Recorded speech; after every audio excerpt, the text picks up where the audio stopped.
자, 여러분 반갑습니다. 김동욱입니다. 예, 이바다 5회 해설 강의입니다. 오늘 마지막 시간이죠. 네, 수능이 얼마 안 남았는데 하루하루 열심히 하고 있을 거라고 믿습니다.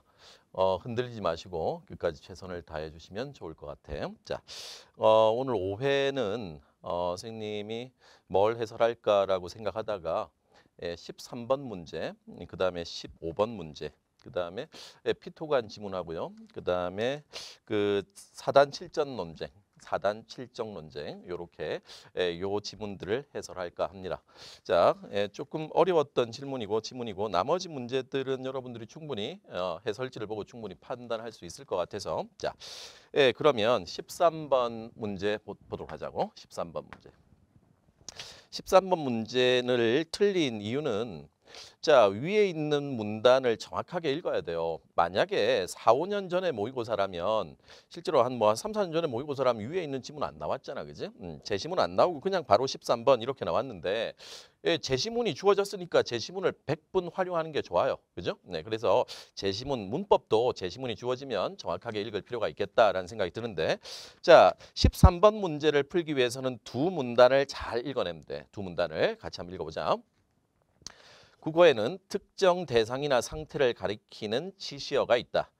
이 중 이, 그저 형태를 지닌 대표적 지시어들은 다음과 같아. 자, 이 13번 문제는 그렇지. 일단 지시어에 관한 문제야. 그죠? 지시어에는 이, 그, 저 형태가 대표적이다. 이렇게 얘기했는데 자, 대명사로서 인칭대명사, 지시대명사, 사물지시, 처소지시 그다음에 형용사, 부사, 관형사 이렇게 이제 지시대명사가 이런 식으로 쓰인다. 지시어들이 이런 식으로 쓰인다라는 걸 쭉 표로 만들어 놨어요.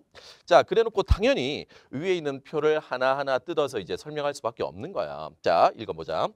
인칭대명사와 사물지시대명사는 앞에 두 개는 말이야. 이, 그, 저 단독 형태. 그죠? 네, 괄호를 빼버리면 다 단독 형태잖아.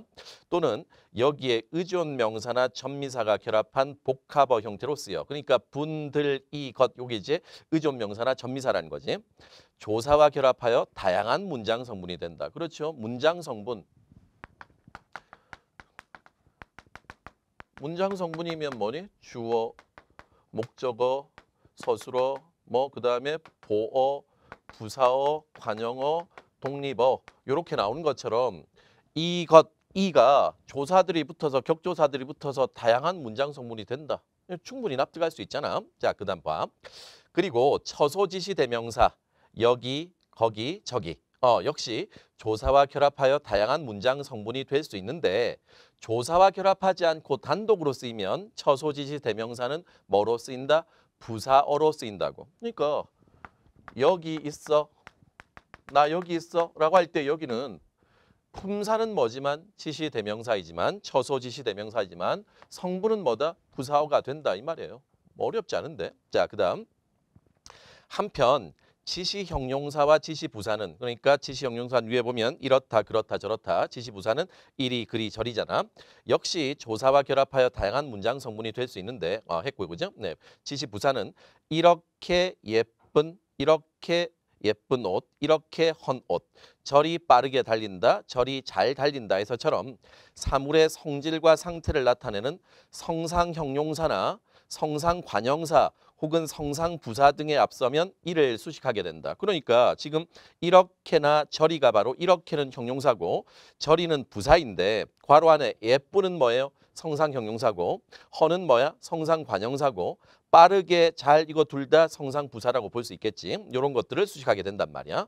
그리고 마지막으로 지시관형사 이, 그, 저 혹은 이런 그런 저런 은은 형용사 이러한 그러한 저러한이 줄어서 품사가 변화된 단어들이며 지시관형사가 수관형사 및 성상관형사와 함께 쓰일 때는 이, 두, 세 집과 같은 순서를 따른다. 그럼 이 지시관형사고 두 수관형사고 세 성상관형사고 그지? 이런 순서로 뒤에 있는 집을 수식하게 된다. 이렇게 나왔어요.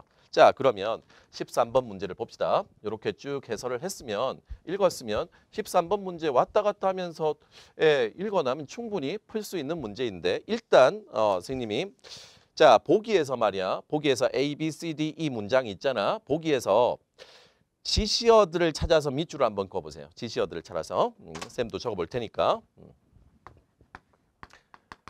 자, A에는 뭐가 있어? 그렇지. 저리가 있고, B에서는 이런이 있고, C에서는 거기가 있고, D에서는 두 개가 있어. 2도 있고 1이도 있지. 자, 그다음에 E에서는 그래. 그, 두, 옛, 은사님 할 때 그다음에 뒤에 저분 이렇게 나와 있잖아. 저 이렇게 나와 있어. 저분. 됐어요? 자, 그러면 하나씩 따져봅시다.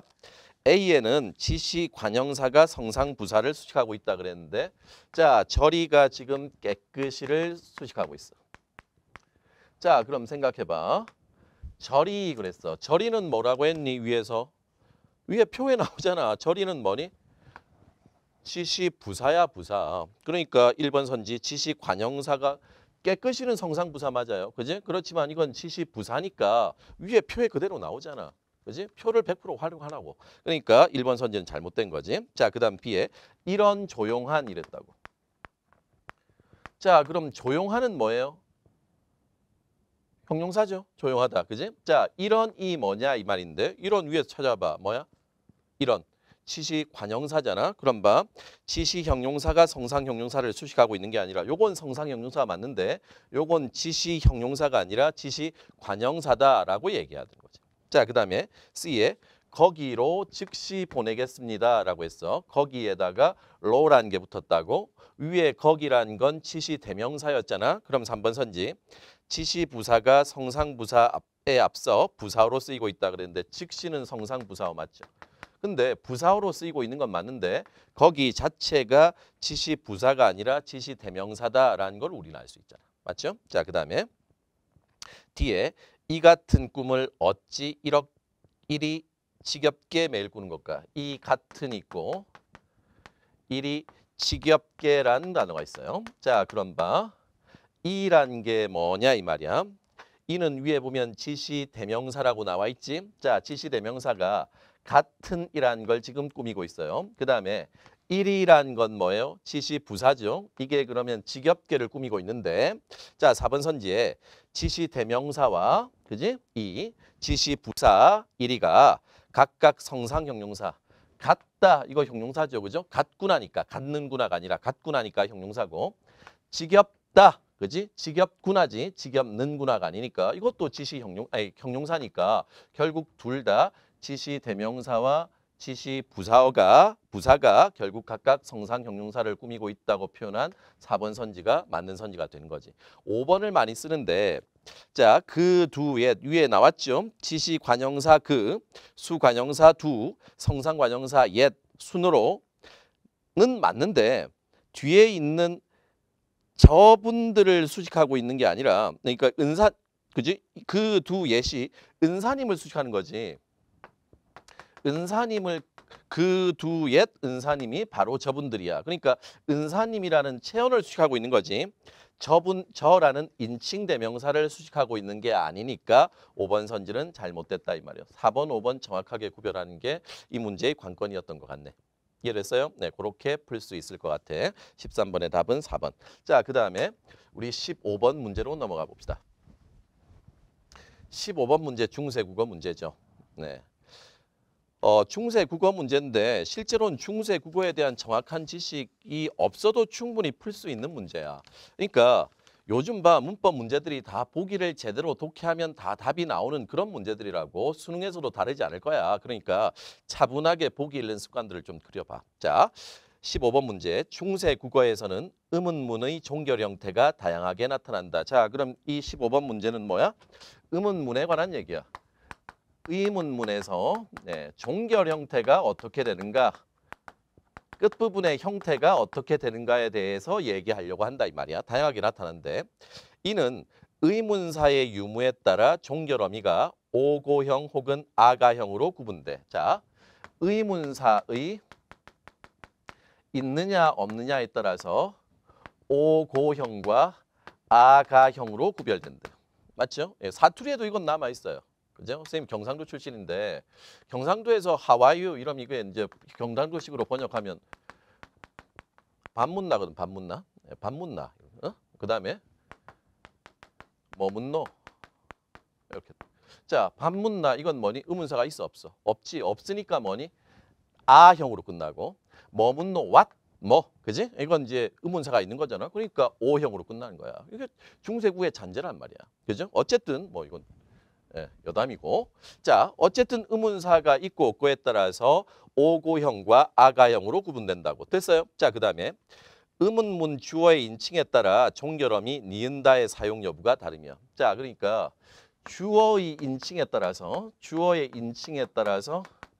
니은다의 사용 여부가 다르며, 그다음 상대 높임의 정도에 따라 상대 높임 선어말어미 이의 사용 여부가 결정된대. 자, 상대 높임, 청자지, 그지? 청자가 높은 사람이냐 그렇지 않느냐에 따라서 이의 사용 여부가 결정된다고. 자, 한편 체언 뒤에는 바로 의문보조사 고나 가를 붙임으로써 의문문을 만들기도 한다. 한편, 자 봐, 체언이 있는데 이 체언 명사 뒤에는 의문보조사 고나 가를 붙임으로써 의문문을 만들어 간다. 이 고나 가는 뭐라고 했어? 의문보조사라고 했어요. 이렇게 쭉 설명을 해왔잖아. 그러면 선지를 가지고 이제 기억을 가지고 하나하나 이제 따져보면 되지. 자, 기억. 내 계집 그려 가던다라고 했어. 내 겨집 그려 가던다. 현대어 풀이를 봐. 너는 아내를 그리워하여 갔느냐? 이렇게 나와 있지. 자, 그럼 1번 선지 봐. 가던다와 주어 내를 보니 니은다. 그렇지. 의문문인데 지금 니은다가 쓰였잖아. 근데 주어의 인칭이 뭐니? 내 겨집 그리어 가는다 이렇게 나왔다고. 자, 그러니까 의문문의 주어가 2인칭일 때 네가 2인칭이라는 건 알 수 있죠. 2인칭일 때는 니은다가 결합하는군. 어때요? 충분히 납득할 수 있죠. 자, 그러니까 위에 있는 정보가 다 나와 있다고. 너의 지식을 묻는 게 아니야. 자, 그다음 차분하게만 보면 된다고. 국어는 다시 한번 얘기할게. 국어는 몰라서 틀린 게 아니라 잘 못 읽어서 틀리는 거야. 그러니까 네가 시험장에서 차분하게 읽어주기만 하면 별로 그렇게 틀리는 문제 없다고. 그지? 차분하게 평정심을 유지하는 게 중요해. 자, 니은 봐. 이딸이 너희 종가라고 했어요. 이딸이 너희 종가 이랬는데 현대풀이가 이딸이 너희 종이냐 이렇게 물었다고. 자, 그럼 봐. 칠판 봐요. 종이 체언이잖아. 종. 체언 뒤에 가가 붙었어. 자, 가는 뭐라고 했어? 의문보조사라고 했다고. 그럼 봐. 종이 체언이니까 종가의 가는 의문사가 없는 의문문에서 체언 뒤에 붙는 의문보조사이군. 어때요? 이딸이 너희 종가에서는 의문사는 없잖아. 아, 그러니까 의문사가 없을 때는 체언 뒤에 가라는 의문보조사를 붙이는구나. 납득할 수 있죠? 자, 그 다음에 디귿을 봐. 이 어떤 광명고라고 했어. 이 어떤 광명인가? 그럼 생각해 보자고. 광명도 뭐야?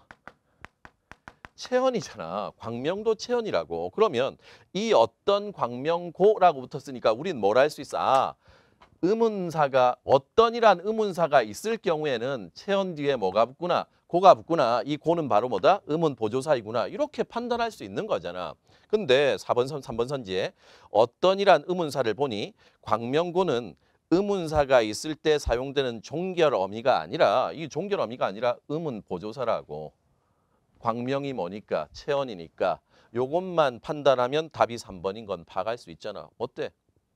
그래, 조금만 신경 쓰면 맞출 수 있는 것 같은데. 그렇지 않나? 자, 그 다음 리을 무스무라 오신이 있고라고 했어요. 네, 이도 쓰였고 고도 쓰였어요. 자, 그러면 현대어 풀이는 무엇하러 오십니까? 이렇게 나왔다고. 자, 오신이 있고의 상대 높임 선어말어미 이 쓰였지, 이가. 그 다음에 의문사가 있는 의문문에 쓰이는 종결어미. 자, 무스무라 무엇하러 이거 의문사가 있잖아, 그지? 그러니까 의문사가 있는 의문문에서는 종결어미 고가 쓰였군. 아, 그러니까 의문사가 있으면 고형이 되고 의문사가 없으면 아형이 되는구나. 밤문나 머문노 맞지? 그렇게 된단 말이야. 5번에 보시로손이 있까 어마님을 알아보시로손이 있까 라고 했어. 요것도 그러면 가와 이가 쓰였잖아. 상대를 높이는 의문문 중 그러니까 이가 쓰였고 의문사가 없는 의문문의 종결 형태 가형이 쓰였다라고 의문사가 없을 때는 가형이 쓰였다. 됐잖아요. 오케이? 여러분들의 뭔가 지식을 지금 요구하는 문제가 아니라고. 그걸 네가 깨달아야 돼. 그지? 지식을 요구하는 문제가 아니라 기본적으로 제시문을 정확하게 독해하면 풀 수 있다. 요걸 잘 명심하면 수능장에서 막히는 문제가 있을 때 결국 제시문을 정확하게 독했다면 충분히 풀 수 있는 문제다라는 자신감을 가지세요. 그죠? 자, 그 다음에 이제 비문학 지문으로 한번 가봅시다. 비문학 지문으로. 자, 비문학 지문은 과학기술 지문, 피토관, 예, 요 지문인데, 요 지문도 학생들이 많은 이런 얘기를 해요. 예. 과학기술 제재는 다 이해해야 하나요? 이렇게 물어보는데요. 과학기술 제재는 다 이해해야 해요. 결론적으로 얘기할 거예요. 이해해야 돼요. 정보량이 많아요? 이런데 정보량 기억 안 나면 찾아가야죠. 근데 이 찾아간 횟수를 얼마나 줄이느냐가 중요한 건데 하동호 선생님이 제시문을 정확하게 읽어야 된다. 돌아가면 안 되나요? 이런 질문들이 많아서 그 쌤 조교의 친구가 뇌과학을 연구하는 사람이래요. 그래서 그 친구한테 얘기해서 국어하고 뇌과학하고 연결되는 지점이 뭔지 좀 얘기를 좀 들어봐 라고 얘기했어요. 그래서 근데 정말로 지문 읽을 때 뇌의 어떤 부분이 활성화되는가 이런 걸 보면 정말로 이런 얘기가 맞아요. 무슨 얘기냐면 지문을 한번 쫙 읽었을 때 이해가 안 되면 다시 읽잖아. 근데 인간의 뇌가 말이야. 한번 쭉 읽고 나서 이 전체의 흐름을 쭉 이해하면서 읽은 사람들은 정보를 빨리 찾을 수 있대. 그 흐름을 머릿속에 가지고 있으니까. 그런데 이 흐름을 쭉 이해하지 못하고 그냥 너희들 말하는 뭐니? 네, 수능장에 가서 찾기 이런 식으로 하면 찾는 데 시간이 정말로 오래 걸린다는 거야. 그래서 정확하게 찾지를 못하는 거야. 왜? 이 문맥 흐름이 없으니까. 그래서 실제로 두 번째 찾아 들어갈 때는 처음에 찾을 때 동그라미 치고 밑줄 끈 것만 중심으로 보게 된다는 거야. 실제로 쌤도 그랬어요. 제일 처음에 쫙 읽었을 때 제대로 안 읽히면 두 번째 읽을 때는 제대로 읽으려면 첫 번째 읽을 때보다 훨씬 더 시간이 오래 걸려. 그지? 그래서 시간이 부족한 거야. 그러니까 네가 이 과학기술의 정보량에 짓눌려 가지고 어차피 돌아갈 거. 그지? 쭉 읽고 나서 과학기술 제재를 제일 빨리 읽죠, 너희들이. 이해 안 되니까 도피심리로 빨리 읽는다고. 어차피 돌아갈 거라고 생각하고 쭉 읽고 나서 문제에서 왔다 갔다 하니까 시간이 이 지문만 푸는데 20분, 25분이 걸리는 거야. 그럼 어렵잖아. 그지? 그러니까 최대한 과학기술 제재를 읽을 때는 지문에서 얘기하는 글의 흐름, 세부 정보는 기억이 안 나면 돌아간다 하더라도 지문에서 얘기하는 글 전체의 흐름, 이건 정확하게 네가 이해하고 납득한 뒤에 돌아가야 되지 않느냐. 이해됐어요? 이건 과학기술 제재뿐만 아니라 모든 비문학 제재들이 다 그래. 자, 그래서 요 지문을 가지고 우리 과학기술제재, 수능장에서도 과학기술제재 나올 거니까 과학기술 제재를 어떤 식으로 읽어야 할 것인지 쌤하고 같이 한번 따져보자고. 자, 6페이지입니다. 16번부터 20번까지의 지문인데, 자, 지문을 같이 한번 보자고. 자, 집중하시고. 불안정한 대기 중에서도 항공기가 안전하고 원활하게 운항하기 위해서는 항공기를 띄우는 힘, 즉 항공기에 작용하는 양력을 지속적으로 조절해야 된다. 이를 위해 현재 운항되는 모든 항공기에는 피토관이라는 장치를 설치하여 항공기에 작용하는 양력을 측정한다. 이렇게 첫 번째 문단이 나왔다면 결국 이 지문은 어디에 포인트가 맞춰진 글이구나. 항공기의 양력에 포인트가 맞춰진 지문이구나. 그리고 이 양력을 측정하기 위해서 피토관이라고 이름 붙여진 요것을 사용하는구나 라고 일단 감을 잡을 수 있죠. 자, 구체적으로 이제 두 번째 문단을 갑시다. 양력은 기체나 액체와 같은 유체 속을 운동하는 물체의 운동 방향과 수직으로 작용하는 힘이라고 했어. 자, 비행기가 이렇게 날아간다. 자, 비행기가 이렇게 날아가면 이 비행기를 띄우는 힘이 양력이라고 했고 운동 방향과 수직으로 작용하는 힘이니까 여기에서 말하는 비행기의 양력은 이렇게 작용하는 힘이겠지라는 건 충분히 납득할 수 있잖아. 자, 수직 방향으로 작용하는 힘으로써 물체와 유체가 맞닿는 각도, 양력은 물체와 유체가 맞닿는 각도에 의해서도 결정되고 물체 자체의 생김새, 형상에 의해서도 결정되고 그리고 물체에 대한 주변 유체의 상대 속도 등에 의해서 결정된다. 자, 그럼 보세요. 양력이라는 거, 요 힘을 양력이라고 하는데, 자, 이 양력이라는 것은 요 살짝 지울게요. 양력이라는 건 이러이러한데 영향을 받는단 말이야. 물체와 유체가 맞닿는 각도, 여기에 의해서도 결정되고, 두 번째, 물체의 형상, 어떻게 생겼느냐에 의해서도 결정되고, 세 번째 뭐라고 했어? 물체에 대한 주변 유체의 상대 속도, 주변 유체의 상대 속도에 의해서도 양력이 결정된다라고 얘기했다고. 100% 이해하지 못해도 그럴 수 있겠구나 정도는 네가 대강 고개는 끄덕이고 넘어가야 돼. 자, 그 다음 봐. 18세기 프랑스의 공학자 앙리 피토는 피토관을 만든 사람이겠네요. 지 이름 붙였어. 양력을 결정하는 이러한 변수들 가운데 물체에 대한 주변 유체의 상대 속도는 물체 주변을 흐르는 유체의 압력을 통해 계산 가능하다는 점에 착안하여 피토관을 구하냈다. 요 문장을 정확하게 읽었어야 돼. 다시 읽어봐. 이러한 변수들을 가는데 물체에 대한 주변 유체의 상대 속도는 뭐는? 상대 속도는 말이야. 주변 유체의 이 상대 속도는 물체 주변을 흐르는 유체의 압력을 통해 계산이 가능해. 자, 이 상대 속도는 물체 주변을 흐르는 유체의 압력을 통해서 계산이 가능하다는 거야. 이 압력을 통해서 상대 속도를 계산 가능하고, 이 상대 속도는 당연히 그럼 뭐하고 연결된다고? 양력하고 연결되겠지. 자, 흐름을 잘 생각해봐. 우리가 정말로 구해야 하는 것은 뭐니? 바로 양력이야. 이 양력값이라고. 이 양력은 유체의 상대 속도를 알면 대강 알 수 있고, 이 유체의 상대 속도는 뭘 통해서 알 수 있다? 그 유체의 압력을 통해서 알 수 있다는 거야. 흐름이 이렇게 돼 있어. 그럼 피토관은 당연히 뭐를 알아내는 도구? 그렇지. 이 유체의 압력을 알아내는 도구이겠지라고 판단할 수 있고, 궁극적으로는 뭘 알기 위해서지만, 양력을 알기 위해서지만. 계속 읽어봐.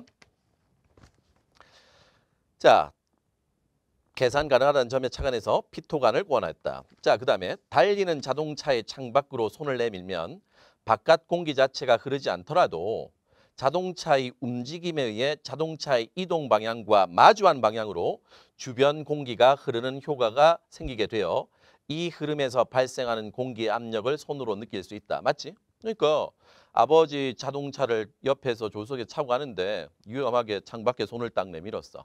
그럼 봐.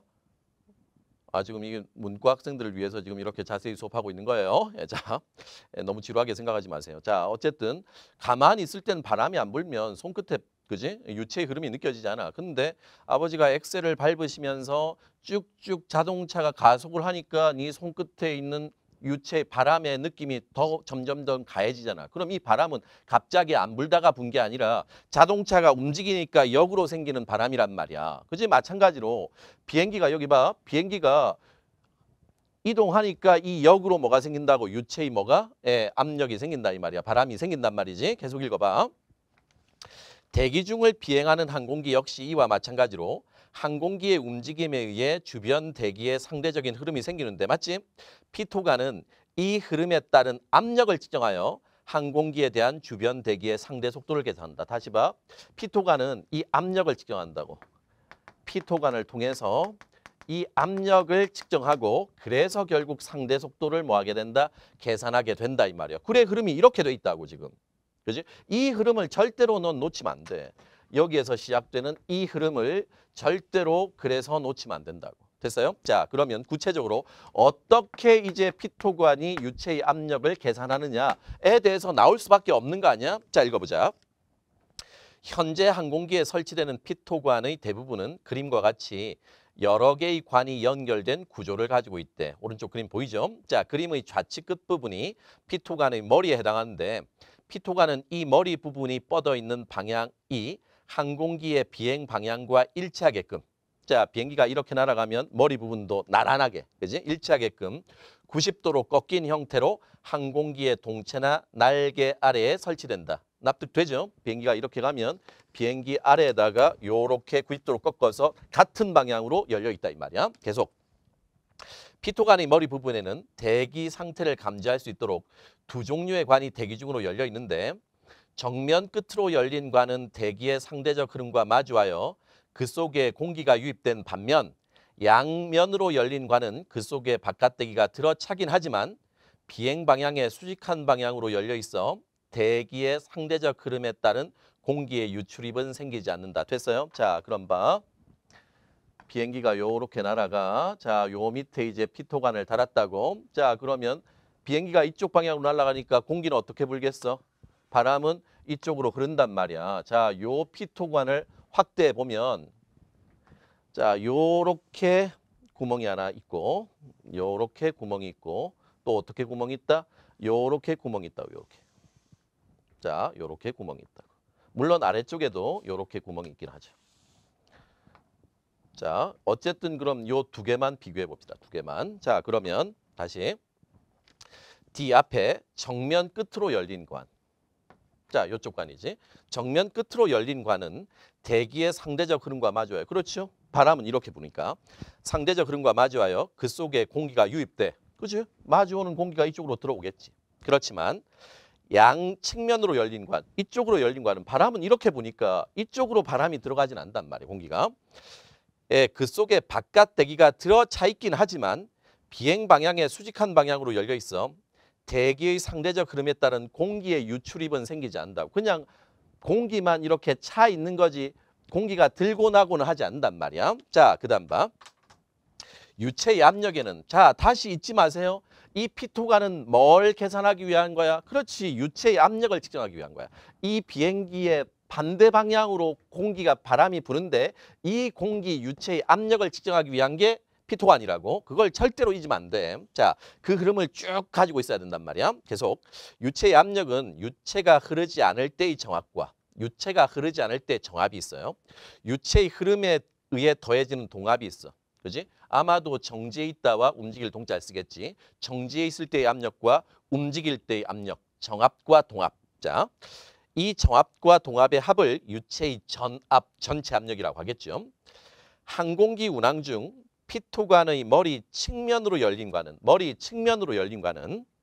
공기의 흐름이 나타나지 않으므로 됐어요. 공기는 이렇게 보니까 실제로는 이쪽으로 공기가 들어오지 않는단 말이에요. 그러니까 공기의 흐름이 나타나지 않으므로 이 관 속의 공기의 전압은 바깥 대기의 정압과 같다. 이걸 이해하죠? 자, 요번 거 여기에서 측정할 수 있는 건 여기에 들어와 있는 건 뭐다?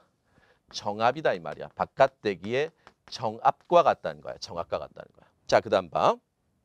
반면에 정면으로 열린 관에서는 공기가 유입되어 공기의 흐름이 나타나게 되므로 이 관 속의 공기의 전압은 바깥 대기의 정압에 주변 대기의 상대적 흐름에 따른 동압이 전해진 값. 자, 봐. 이쪽에선 그럼 당연히 바깥 대기의 정압은 정확하게 있는 것이고 공기가 이쪽으로 흐를 때 생기는 압력, 즉 정압과 동압이 동시에 이 가운데 관에서는 정면으로 열린 관에서는 정압과 동압이 동시에 측정된다는 얘기야. 자, 계속 읽어봅시다.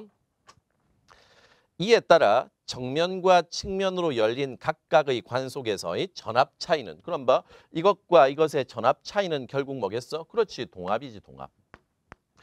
동압을 알 수 있다는 거야. 전압 차이는 주변 항공기의 움직임에 따른 주변 대기의 동압이 된다. 됐어요? 동압이 된다고. 요 구절 이해할 수 있겠어요? 결국은 항공기의 움직임에 따라서 생기는 압력은 유체의 압력은 유일하게 요 동압밖에 없단 말이야. 자, 계속. 유체의 동압과 유체의 상대 속도 간의 관계는 자, 여기 다시 봅시다. 우리는 그럼 뭐니? 유체의 압력. 정확하게 말하면 비행기의 움직임에 따라 생기는 압력, 동압을 알았어요. 자, 그러면 결국 이 관계를 알아야 되지. 자, 관계는 상대 속도 제곱은 자, 상대 속도의 제곱은 뭐다? 유체의 밀도값분의 뭐다? 이동압이다라고 했어요. 이동압이다. 그래, 피토관을 통해서 우리는 뭘 알아냈으니까 동압을 알아냈으니까 우리는 그럼 유체의 뭘 알 수 있어? 상대 속도를 알 수 있겠지. 이해됐어요? 그럼 이제 그 다음엔 뭘 하는 과정이 나와야 돼? 이 상대 속도를 가지고 양력이 어떻게 결정되는가가 나올 수밖에 없는 거야. 이 흐름 이해됐어요? 자, 이때 필요한 유체 밀도는 요거부터 설명한다. 밀도는 항공기가 비행하는 고도의 대기 밀도로 미리 측정돼 있어. 알고 있어. 유체의 밀도는 항공기 주변 유체의 동압만 피토관을 통해 측정하게 되면 항공기에 대한 주변 유체의 상대 속도를 구할 수 있다. 자, 상대 속도는 왜 구했어? 그래, 다시 한번 양력을 알기 위해서. 자, 그다음 이렇게 항공기가 운항하는 고도의 대기 밀도를 기준으로 계산된 상대 속도를 진대기 속도라고 한다. 자, 요 놈을 진대기 속도라고 한다고. 자, 여기 따로 적을게. 비행기의 움직임과 관련된 이 유체의 상대 속도, 유체의 속도야. 비행기의 속도가 아니라 이 상대 속도를 뭐라고 한다? 진대기 속도라고 한다고. 진대기 속도. 계속 읽어봅시다. 진대기 속도는 항공기에 대한 주변 대기의 상대 속도로서 대기 자체의 흐름, 즉 바람이 부는 경우에는 진대기 속도에 이 바람의 속도까지 포함되므로 진대기 속도는 지표면에 대한 항공기의 실제 운항 속도인 지면 속도와 항상 일치하는 건 아니다. 요거 잘 읽어야 돼. 자, 다시 봐. 비행기가 요렇게 날아가고 있어요. 됐어요? 그러면 이 비행기의 흐름으로 뭐가 생겨? 유체의 흐름이 이렇게 생기지. 근데 거기에다가 심지어 뭐가 불어? 바람까지 분다면, 바람이 같은 방향으로 분다면, 자, 이 진대기 속도에는 무슨 속도까지 포함되어 있다는 거야? 이 바람의 속도까지 다 포함되어 있다는 거야. 계속. 진대기 속도는 지표면에 대한 항공기의 실제 운항 속도. 그럼 실제 운항 속도는 결국은 뭐니? 바람 이런 건 포함되지 않은 속도지. 이걸 뭐라고 한다고? 지면 속도라고 한다. 지면 속도라고 하는데, 자, 진대기 속도와 지면 속도는 항상 일치하는 건 아니래요. 계속 읽어봅시다. 항공기 쪽으로 맞바람이 부는 경우, 자, 칠판 봐. 항공기는 이렇게 움직이는데 항공기 쪽으로 맞바람이 움직여. 그럼 생각해봐. 먼저 선수 칠 수 있겠네. 그러면 진대기 속도는 지면 속도보다 더 뭐한 거야? 빠르겠지. 그지? 맞바람이 부는 경우에는 그 바람의 속도만큼 진대기 속도가 지면 속도보다 커지고 반대의 경우, 그러면 뒷바람이 분다고 해보자. 그럼 봐. 바람이 이쪽으로 불고 있으니까 진대기 속도는 지면 속도보단 뭐 하겠어? 느리겠지. 그래. 자, 진대기 속도가 지면 속도보다 그지? 작아진다. 이러한 이유로 현대의 항공기에서는 GPS 위성이나 관성 항법 장치 등을 이용하여 항공기의 실제 속도인 지면 속도를 따로 측정한다. 이 지면 속도를 GPS 등으로 따로 측정한다는 거야. 자, 마지막 문단이야. 물체에 작용하는 양력은, 자, 다시 이제 처음으로 돌아갔지. 자, 여기 보세요. 물체에 작용하는 양력은 물체와 유체가 맞닿는 각도와, 자, 물체와 유체가 맞닿는 각도와 물체 자체의 형상, 그지? 물체 자체의 형상에도 영향을 받으므로 항공기의 이착륙 시와 같이 신속한 고도 변경이 필요할 때는 비행 속도뿐 아니라 날개의 전면을 오르내리게 하는 날개의 각도와 형상을 동시에 변화시켜 항공기에 작용하는 양력을 조절한다. 이 말 무슨 말인지 알겠죠? 그러니까 비행기를 타면 양 날개 주변을 창 옆으로 보면 말이야. 비행기가 자 속도를 내서 이제 이륙한단 말이야. 이러면 날개 끝이 뭐예요? 움직이죠. 이게 그걸 뭘 조절하기 위한 거야? 물체와 유체가 맞닿는 각도나 물체의 형상을 조절하기 위한 거야. 급격하게 뭐를 변화시켜야 될 때는 급격하게 고도를 변화시킬 때는 이런 걸 사용한다 이 말이야. 자, 하지만 급격한 고도 변화가 불필요한 비행 구간에서는 이런 맥락이겠지. 급격한 고도 변화가 불필요한 비행 구간에서는 굳이 날개를 오르내리고 할 필요가 없다는 얘기야. 물체에 작용하는 양력이 물체에 대한 주변 유체의 상대 속도의 제곱에 비례한다는 점을 고려하여. 숨겨져 있지만 여기 있어. 다시요. 물체에 작용하는 양력이 물체에 대한 주변 유체의 상대 속도의 제곱에 비례한다. 자, 칠판 봐. 이 양력은 뭐에? 상대 속도의 제곱에 비례한데 상대 속도의 제곱에 비례한다는 거야. 그지? 그래, 여기 또 하나의 식이 있잖아. 양력은 상대 속도의 제곱에 비례한데. 그럼 동합하면 뭐니? 이 양력은 뭐다? 그렇지. 동합하고도 비례한다고 할 수 있지. 왜냐하면 동합은 상대 속도의 제곱은 이 동합이니까. 그지? 이것도 비례하고. 결국 상대 속도의 제곱이 양력하고도 비례하니까 동합하고 양력은 비례한다고 얘기할 수 있을 거 아니야. 자, 고려하여 비행 속도 조절만으로 항공기에 작용하는 양력을 안정화한 것이 일반적이다. 됐어요? 그러니까 여러분들이 파일럿이라고 해보자. 자, 예를 들어서 하늘 위에서 말이야. 갑자기 앞에 먹구름이 있어서 이 먹구름을 피해야 돼. 날개를 접지 말고 뭐 하면 이 지문의 논리에 따르면 갑자기 뭐 하면 속도를 높이면 뭐 한다고? 비행기가 뜬단 말이야. 속도를 낮추면 비행기가 가라앉는다는 거지. 왜? 양력이 커지고 양력이 적어지니까. 연 날려봤어요? 연? 응? 연 날릴 때 자 연을 실에 딱 묶고 달려요. 맞지? 달리면 연이 뭐하니? 올라가지. 이게 바로 이 원리잖아. 결국 뭐니? 달린다는 것은 연 주변을 흐르는 유체의 속도를 뭐하게 만드는 거야? 크게 만드는 거지. 그러니까 연이 받는 양력이 뭐하는 거니? 커지니까 점점점 연은 높게 나르게 된다 이 말이야. 일상생활의 원리잖아요. 복잡하게 적어놔도 이걸 한번 이렇게 흐름 속을 딱 꿰뚫고 나면 이 지문은 쉽게 독해할 수 있는 지문이야. 됐어요? 이런 인내심과 호기심이 있느냐? 집요하게 수능장에서 이걸 읽어낼 수 있느냐? 여기에 수능날 이 점수가 달렸다고 생각하면 돼. 됐어요? 자, 문제를 봅시다.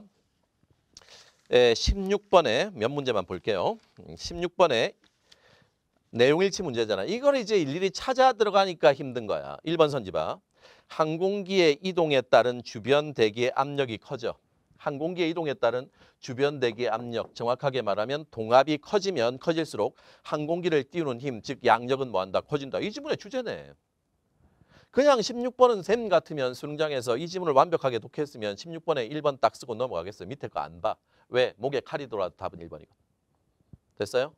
이렇게 해서 정확하게 푸는 게 필요하지. 일일이 이걸 1번 선지를 찾아 들어가기 위해서 도대체 어디를 찾아야 되니? 명확하게 나와 있는 구절 없어. 그지? 그러니까 과학기술제재는 찾기 아니야. 많이 배웠지? 그렇게 하면 안 돼. 자, 그 다음 17번 문제. 윗글의 피토간에 대한 설명으로 적절하지 않은 것은 그랬는데 요 선지에 대해서 이제 조금 여러분들이 의문이 있는 경우가 있는 것 같아요.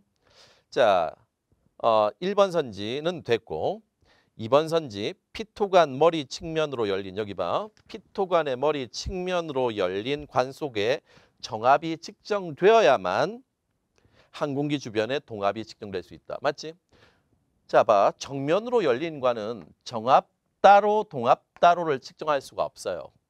그지? 그러니까 자, 봐. 이 여기에서 압력이 예를 들어 10이라고 해보자.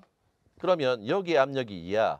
요렇게 했을 때 이걸 계산해야만 동압값이 나오는 거니까 이 정압값이 측정되어야만 동압값이 계산되는 거야. 그죠? 그래서 2번 선지 피토간 머리 측면으로 열린 관 속의 공기에 정압이 측정되어야만 항공기 주변에 동압이 측정될 수 있다는 건 맞는 얘기지. 자, 3번 선지 피토간의 머리 정면으로 열린 관 속 공기에 정압과 동압이 측정되어야 항공기 주변 대기의 전압이 측정될 수 있다 그랬는데 정압과 동압을 각각 측정할 수가 없는 거지. 그지? 좀 더 답을 선명하게 만들면 관 속의 공기의 정압과 동압이 각각 측정되어야 이렇게 나오는 건데 이건 정압과 동압을 따로따로 측정할 수 있는 게 아니라 그냥 정압과 동압의 합만을 측정하니까 답이 3번이다라는 논리예요. 이해됐어요? 네, 그렇게 인정하면 되겠고. 자, 그 다음 18번 문제. 이 지문에서는 18번 문제까지 풀게요. 자, 그림을 보면 여러분이 이제 충분히 뭐 할 수 있어요? 납득할 수 있을 거야. 자, 요렇게 관이 뚫려 있고 자, 여기에서는 어떻게 돼 있냐면 요렇게 나와 있어. 그 다음에 요렇게 나와 있고 세 번째 관은 이렇게도 나와 있고 이렇게도 나와 있다고. 자, 그럼 봐. 요렇게 들어온 건 그럼 뭐니? 동압과 정압이 동시에 들어오는 거지. 자, 요렇게 들어온 건 뭐만 들어오는 거야? 정압만 들어오는 거지. 자, 요렇게 들어오는 건 동압과 정압이 동시에 들어오는 거고 요렇게 누르는 힘은 정압이니까 자, 요렇게 됐을 때 여기에 올라간 가의 높이, 여기에 나의 높이, 여기에 다의 높이가 있는데 결국 이 다의 높이는 자, 위에서는 정압이 누르고 오른쪽에서는 정압과 동압이 함께 누르니까 다가 올라간 요만큼은 뭐니? 동압을 측정하는 거고 나가 내려간 올라간 요만큼은 정압을 측정하는 거고 그럼 봐. 가의 높이는 나의 높이 더하기 다의 높이다라고 해도 말 되겠지? 피토간의 원리를 그대로 방향만 바꿔서 물어봤을 뿐이야. 자, 그럼 봐. 가는 통로 내부의 전압, 동압과 전압의 합은 전압이라고 했으니까 나는 통로 내부 공기의 정압에 의한 것이겠군. 맞죠? 이번에 다는 A의 양쪽 관 속의 공기의 전압차. 그래서 결국 동압을 측정하는 것이고 가와 나의 차이는 당연히 동압이겠지. 통로 내부의 공기의 흐름이 빨라져. 자, 공기의 흐름이 빨라진다는 건 뭐가 커진다는 얘기야? 그렇지. 동압이 커진다는 얘기야. 가와 나는 모두 늘어나는 게 아니라 가만 늘어나겠지. 그래서 답이 4번인 거야. 통로 내부 공기의 흐름이 느려지면 동압이 느려지겠지. 그럼 뭐와 뭐는? 그렇지. 가와 다는 뭐해지겠어? 줄어들겠죠. 됐어요? 그렇게 얘기하니까 이해만 잘하면 18번 문제 어렵지 않은 문제인 것 같아요. 됐어요? 자, 피토관에 대한 지문을 설명했고요. 자, 그 다음에 선생님이 마지막으로 10페이지에 나오는 이왕과 고봉 기대승 사이의 사단 칠정 논쟁에 대해서 설명하도록 하겠습니다. 예, 자 이제 10페이지죠. 27번부터 31번 지문입니다. 우리나라의 철학에 관한 얘기라서 여러분들 막 그지? 화나고 짜증나고 이랬을 수도 있어요. 그죠? 근데 수능에서 이 철학 지문들이 출제되면 작년에 콰인 지문도 그랬듯이 힘들어요. 그래서 그 힘듦을 어떻게 힘든 걸 어떻게 잘 극복할 수 있느냐 이런 연습을 한번 해봅시다. 그죠? 자, 지문 한번 보죠. 이것도 마찬가지로 지문 전체의 흐름을 중심으로. 그죠? 비문학은 지문 전체의 흐름을 중심으로 하긴 뭐 모든 문학 작품이 다 마찬가지지. 문학이나 비문학이나 지문 전체의 흐름을 잘 캐치해야만 만약에 혹시 돌아간다 하더라도 충분히 쉽게 찾아낼 수 있을 거라고. 자, 보자고. 인간이란 무엇인가라는 존재론적 물음은 동서고금을 막론하고 철학이 밝혀내야 할 근본적인 과제 중 하나였다. 인간이 무엇인가? 그렇지? 자, 맹자의 성선설. 그죠? 인간은 선하다라는 거. 그다음에 순자의 성악설. 태어날 때부터 악하게 태어났다는 것도. 대표된 유학의 심성론 역시 그 물음에 대한 답이라고 할 수 있다. 인간이 어떤 존재인가, 무엇인가에 대한 답이라고 할 수 있지. 다만 인간 본성에 대해 서양 철학의 탐구가 그 자체의 진리성에 초점을 맞추고 있었다면, 그 자체의 진리성에 초점을 맞추다니 무슨 말이야? 유학의 심성론은 그 자체의 진리성뿐 아니라 행동 방향의 윤리적 규범으로 인식됐다는 데서 서양 철학과 차이가 있다. 아직 잘 모르겠지. 그러니까 서양에서는 그 자체의 진리성에만 포인트를 맞췄는데 동양 철학에서는 진리성과 동시에 행동 방향의 윤리적 규범으로서도 인식됐다. 무슨 말인지 잘 모르겠어요. 그러니까 당연히 필자는 뭐니? 이렇게 부연 설명해 주는 거야. 다시 말해. 유학의 심성론은 인간이란 어떤 존재냐라는 존재론적 물음에 답하는 것인과 동시에 그럼 인간이란 어떤 존재냐 이게 바로 뭐니? 네, 그 자체의 진리성에 관한 질문이란 말이야. 인간이란 어떤 존재여야 하느냐 이게 그럼 행동 방향의 윤리적 규범이겠지? 라는 윤리학의 영역까지 포섭하고 있었던 것이다. 이러한 유학적 심성론은 조선조 성리학사상 가장 유명한 논쟁 중의 하나인 이황과 기대승 사이의 사단 칠정 논쟁으로 인해 한층 체계화하려는 계기를 맞는다. 삥삥 돌아왔네요. 결국 이 지문의 중심 화제는 뭐다? 이황과 기대승 사이의 사단 칠정 논쟁에 대해서 얘기하겠다 이 말이야. 결국은 제일 마지막에 결국 화제에 도달했는데 결국 이 사단 칠정 논쟁이란 것은 위에서 얘기한 것처럼 인간이란 어떤 존재냐라는 그런 자체의 진리성을 찾는 그런 질문이기도 하지만 어떤 존재여야 하느냐라는 윤리적 규범의 성격도 가지고 있다 정도로 이제 해석하면 되겠죠. 됐어요? 실제로 뭐 지문에는 없는 얘기지만 이황과 기대승은 한 25살 정도 차이가 나요. 그러니까 기대승이 이제 이황 보고 스승으로 모시겠습니다라고 얘기했는데 이황이 아니다. 그지? 너의 학식이 대단하다. 친구로 삼자. 이러면서 이제 8년간 편지를 주고받으면서 했던 논쟁이 바로 사단칠정 논쟁이래요. 8년간은 참 많은 것 같지만 조선시대니까 실제로 뭐 편지가 가는데도 뭐 며칠 걸리고 아니 몇 달 걸릴 수도 있겠죠. 그죠? 네, 그런 논쟁입니다. 자, 그러면 두 번째 문단부터 이제 서서히 들어가 봅시다. 그럼 여러분이 이걸 설명하겠다 그러면 일단 뭐부터 설명해야겠니? 그렇지. 사단칠정이 뭔가부터 설명을 해야 될 거 아니야. 그래서 일단 이 논쟁에 앞서서 사단과 칠정이라는 건 과연 무엇인가부터 우리에게 일단 납득시켜야 될 것 같아. 자, 두 번째 문단 읽어봐. 이 논쟁의 중심에는 사단과 칠정이라는 마음 상태가 있는데 사단과 칠정은 마음 상태야. 사단이란 맹자가 각각 인, 의, 예, 지의 단서로 보아 성선설의 근거로 제시한 것으로서 일단 사단부터 설명하네. 사단은 맹자가 뭘 주장했어요? 성선설의 근거로 주장했다고. 그지? 인간의 성은 선하다라는 것에 근거로 주장한 인, 의, 예, 지의 단서로 보아. 그러니까 인의, 예지의 단서, 사단이 바로 뭐니? 성선설의 근거란 말이야. 단서로 성선설의 근거로 제시한 것으로 불쌍히 여기는 마음, 이걸 뭐 윤리와 사상 이런 걸 공부한 학생들은 측은지심이라고 하겠죠. 자신의 잘못을 부끄러워하고 남의 잘못을 미워하는 마음, 수호지심이었던가? 자, 그 다음에 자신을 낮추고 남을 공경하는 마음, 뭐 사양지심에 가깝겠네요. 도덕적으로 잘잘못을 가리는 마음, 이건 시비지심이지. 을 아울러 이르는 말이다. 요게 이제 사단이다 이 말이야. 인의예지의 단서이고 이런 것들이 사단이다 이 말이지. 한편 칠정은 뭐냐? 칠정은 나오잖아요. 칠정은 예기의 예운편에서 인간의 일반 감정을 통칭한 것으로 이건 일반 감정이야.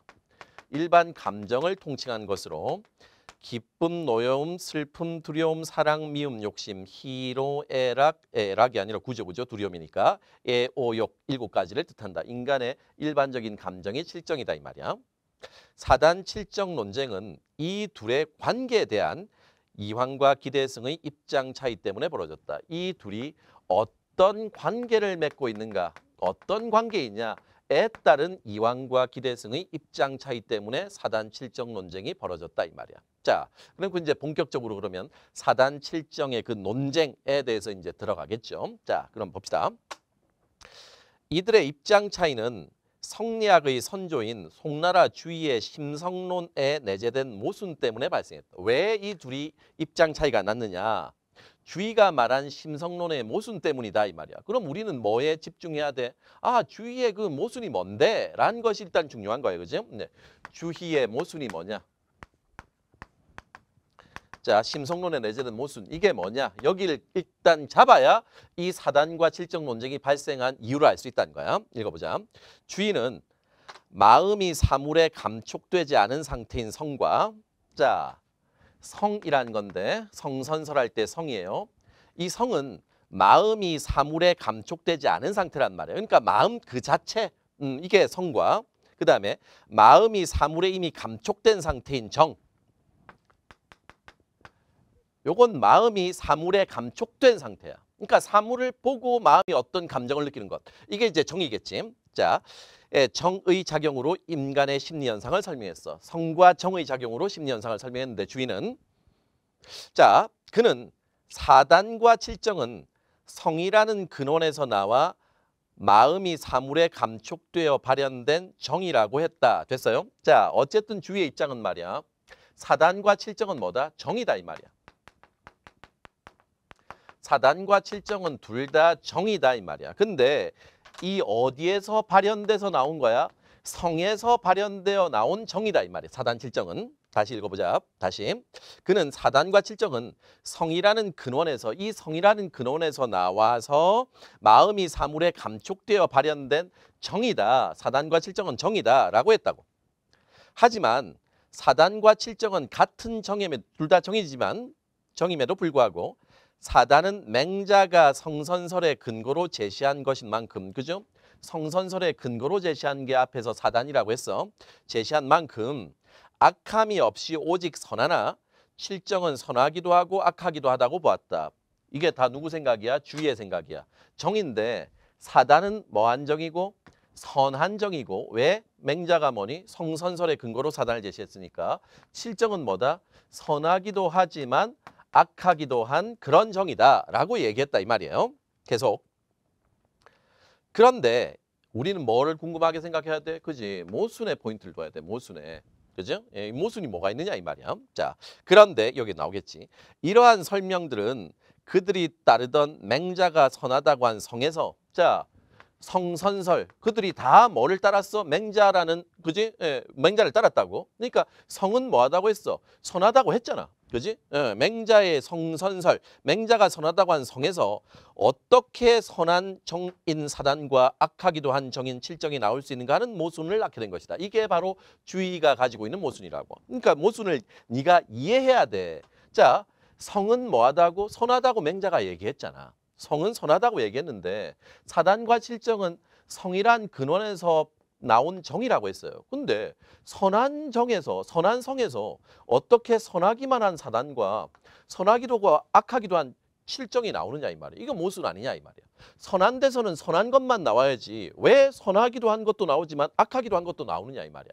이게 바로 주의의 모순 때문이라고. 이 문제를 해결하기 위해서 기대승과 이황이 서로 논쟁하기 시작했다는 겁니다. 자, 그러면 구체적으로 이황과 기대승이 이제 어떤 식으로 논쟁했는가가 이제 나올 수밖에 없잖아. 흐름이 있다고. 자, 읽어보자.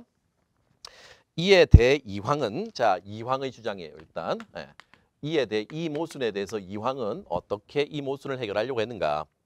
사단은 이가 발현, 갑자기 이가 나왔어. 이가 사단은 이가 발한 것이고 칠정은 기가 발한 것이다 라고 하여 심성론을 그지? 사단과 칠정의 그 심성론을 만물의 존재를 밝히는 이기론과 결합시킴으로써 이러한 모순을 해소하려고 하였다. 자, 어쨌든 이기 뭔지 잘 모르겠는데 자, 이황은 뭐니? 사단이란 놈과 칠정이란 놈을 이렇게 딱 나눠 놓고 자, 사단이란 것은 뭐에서 나온 것이고 이가 발한 것이고 칠정이란 것은 기가 발한 것이다 라고 하면서 사단과 칠정을 나누었다 이 말이야. 좀 더 읽어보자. 즉 이황은 성리학에서 만물의 도덕적 원리나 법칙을 의미하는 이의 사단을 이건 도덕적인 원리나 법칙이에요. 도덕적인 원리나 법칙인 이의 사단을 그 다음에 물리적이고 진료적인 기반, 물리적인 기반, 물리적 기반인 기의 칠정을 대응시켜 둘을 구별하고자 하였다. 결국 사단과 칠정은 서로 다른 것이다. 구별하고자 하였다 이 말이야. 자, 일단 이게 이황의 큰 주장입니다. 사단과 칠정은 서로 다르다 이렇게. 이에 대해서 기대승은 자, 기대승이 여기에 대해서 이제 반박하겠죠. 이에 대해서 기대승은 뭐라고 했냐면 사단은 이에서 나오고 칠정이 기에서 나온다는 주장은 이와 기를 나눌 수 있다는 게 전제되어 있지 않느냐 말이야. 그렇지. 이와 기를 나눌 수 있다는 게 전제되어 있지 않느냐. 근데 자, 이와 기는 결코 분리될 수 없다는 성리학적 가르침에 위배된다고 반박하며 근데 성리학적 가르침은 이와 기는 절대로 뭐 할 수 없다? 분리할 수 없는 게 성리학적 가르침인데 이황 선생님께서는 이와 기를 지금 현상적으로 분리해 놓지 않았느냐. 그러니까 이황 선생님 말이 잘못됐다 이렇게 얘기하는 거야. 자, 없다는 성리학적 가르침에 위배된다고 반박하며 사단과 칠정이 이와 기로 분리되는 게 아니라 그럼 뭔데? 감정 일반인 칠정 속에 선한 경향을 지닌 사단을 일부분으로 포함시켜야 한다고 주장했다. 자, 그러니까 기대승의 주장은 칠정 속에 뭐 있다? 사단이 있다 이 말이야. 감정의 일반인 칠정 속에 선한 것인 사단이 포함된다. 이렇게 주장했다는 거예요. 요런 차이점을 정확하게 네가 지문을 읽고 딱 맥을 잡아야 돼. 됐어요? 자, 그 다음 문단 봅시다. 이러한 기대승의 반박에 자, 나눌 수 없다. 칠정 속에 사단이 있다. 라고 얘기했더니 이러한 기대승의 반박에 대해 이황은 이와 기는 당연히 분리될 수 없는 것이지만 이와 기는 분리될 수 없다는 건 동의하나 봐요. 이황도 이와 기는 분리될 수 없대. 네 말 맞아.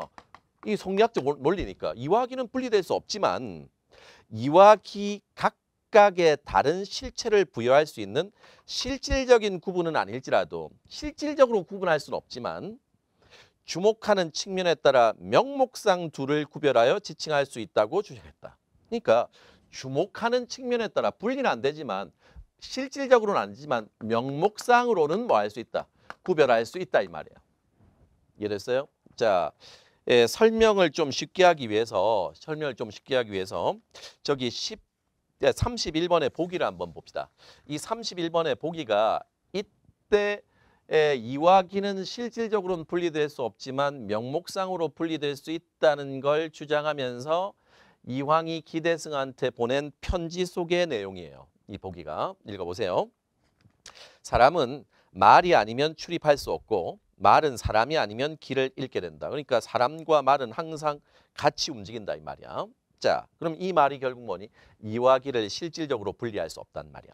자, 사람이 말을 타고 출입할 때는 세 가지 경우로 나누어 말할 수 있는데 첫째, 넓게 가르쳐서 그냥 간다고 하면 사람과 말이 동시에 가는 것이야.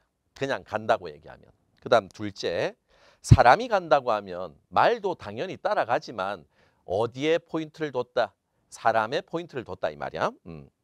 말을 함께 말하지 않아도 말을 포함한 것이다. 이것은 사람을 중심으로 한 말이다. 셋째, 말이 간다라고 하면 사람을 함께 하지 않아도 사람을 포함한 말이다. 이것은 말을 중심으로 표현한 말이다 라고 얘기했어요. 그러니까 결국 이런 식으로 실질적으로는 구별할 수 없지만 어디에 강조점을 두느냐에 따라서 명목상으로는 구별할 수 있다라고 얘기한 게 이황의 논리니까 그래서 31번 오답률이 높은데 그래서 답이 몇 번이야? 3번이라고 얘기할 수 있다고. 납득이 돼요? 자, 계속 지문을 갑시다. 자, 왼쪽 페이지 마지막 줄 오른쪽이에요. 도덕의 원리를 중심으로. 자, 오른쪽으로 넘어갔다. 말한 사단은 이해 영역에. 다시 이황의 입장이지. 도덕의 원리를 중심으로 말한 사단은 이해 영역에.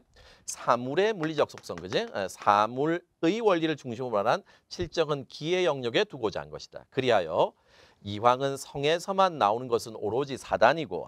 그래서 자, 칠판 보세요. 주의의 모순은 뭐였어? 성에서 착한 선에서 사단과 칠정이 발현되어서 정으로 발현된 것이다. 사단과 칠정은 정이다. 이렇게 얘기했는데 이황은 이렇게 나눠놓고 나서 뭐라고 했냐면 성에서만 나온 것은 오로지 사단이고 자, 성은 사단에서 나온 것이다. 성은 사단이다 이 말이야. 그 다음에 칠정은 성에서만이 아니라 외물의 감촉이 있어야만 나타나는 것으로 보았다. 그러니까 칠정은 성과 외물과의 감촉, 그지? 접촉.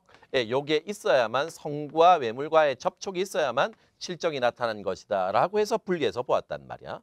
그리하여 선한 성 본연의 자리를 확보할 수 있다. 왜? 사단은 선한 것이니까 성이 선하다는 본연의 자리를 확고히 할 수 있었다. 그래서 주의의 모순을 해결했다. 이런 얘기입니다.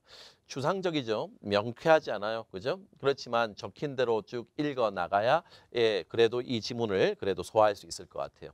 추상적이라고 너무 답답해하지 말고 자, 이제 우리 마지막 문단에 도달했어요. 금방 가죠. 자, 집중합시다. 이 논쟁에서 성리학의 이기와 사단 칠정을 개념적 차원에서 정확하게 이해하여 논리적으로 통합한 것은 기대승이다. 자, 이 논쟁을 평가하고 있어요. 어떻게? 이 논쟁에서 개념적 차원에서 성리학을 개념적 차원에서 정확하게 이해하여 논리적으로 통합한 건 기대승이다. 아니 왜? 이와 기의 불가분성을 만족시켰고 그렇죠. 성리학에선 이와 기는 절대로 뭐 할 수 없다. 분리할 수 없다는 걸 기대승은 여전히 만족시켰고 사단과 칠정을 하나의 범주로 통합해 사단과 칠정이 모두 성에서 나오는 정이라고 주장하는 주위의 심성론과 일치시켰기 때문이다. 그죠? 사단과 칠정은 다 뭐다? 정이다라는 주위의 심성론과 연결됐기 때문이다. 그러나 기대승의 주장처럼 한계가 있나 봐요. 사단을 칠정 속에 포함시켜버리면 선과 악 사이의 구분이 모호해지는 문제가 남게 된다.